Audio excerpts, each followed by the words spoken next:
Michel Canals, gestor de fortunas suíco, falava como testemunha na primeira sessão do julgamento em que o antigo ministro e ex-administrador da Caixa Geral de Depósitos, CGD, Armando Vara responde por um crime de branqueamento de capitais. O gestor de fortunas suíço, que fala italiano e precisou de intérprete, foi ouvido pelo tribunal por WhatsApp, telemóvel, tendo revelado que a testemunha disse que recebeu dinheiro em numerário em encontros mantidos com o ex-deputado socialista, verba essa que entregava posteriormente a Francisco Canas, proprietário de uma casa de câmbio em Lisboa, que, segundo relatou a testemunha, Francisco Canas tinha a facilidade de colocar o dinheiro na Suíça porque não tinha residência fiscal em Portugal. Francisco Canas, também conhecido como Zé das Medalhas, e que já morreu, tinha uma casa de câmbio na Baixa de Lisboa, Rua do Ouro, tendo chegado a ser um dos arguidos do caso Monte Branco, relacionado com o no seu depoimento. Michel Canals admitiu que Armando Vara era cliente da UBS e teve nesse banco suíco uma conta em que o primeiro titular era a filha Bárbara Vara, mas que o ex-deputado também podia assinar,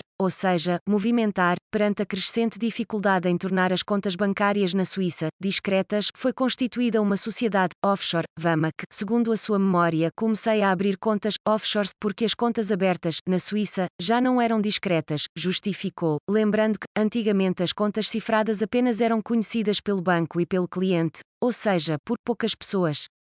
Foi por isso, acrescentou, que aconselhou os clientes a abrirem contas offshores porque deixou de haver segredo nas contas bancárias. Michel Canals admitiu que teve alguns encontros com Armando Vara, nem todos por causa da entrega de dinheiro, algumas vezes apenas para falar de investimentos. A testemunha disse ainda que a partir de 2007, devido ao elevado número de clientes, deixou de ser gestor de conta de Armando Vara, o qual passou a tratar dos assuntos com o seu colega e gestor bancário José Pinto, que trabalhava há muitos anos no UBS. Antes de Michel Canals, o coletivo de juízes inquiriu como testemunha o advogado e antigo presidente da RTP, João Carlos Silva, que admitiu ser amigo de Armando Vara e ter sido contactado por este porque havia um investidor imobiliário que pretendia adquirir uma casa em Lisboa, aceitando intermediar o negócio. A testemunha, com escritório de advogado no Porto, referiu que em 2008 passou então a gerir a Citywide, uma empresa offshore, mas acrescentou que adiantou que, na altura, o melhor era vender o apartamento, situado na Avenida do Brasil, e devolver os fundos onde eles estavam e que isso foi feito. João Carlos Silva disse ainda que o apartamento foi vendido com a intenção de dissolver a sociedade, mas a holding já não tinha conta bancária, pois a mesma tinha sido judicialmente bloqueada. A testemunha revelou que a venda do apartamento se efetuou pelo valor de 530 mil euros, após ter sido inicialmente adquirido por cerca de 400 mil euros, admitindo que ele próprio utilizou o saldo favorável para efetuar pagamentos de natureza fiscal e outros relacionados com a transmissão do seu escritório de advogado. Ao contrário de Vara e de Bárbara Vara, João Carlos Silva Vara não quis hoje, e para já, prestar declarações, e está dispensado da próxima sessão, 16 de junho, tendo a sua defesa prescindido de fazer o contra-interrogatório às testemunhas João Carlos Silva e Michel Canals.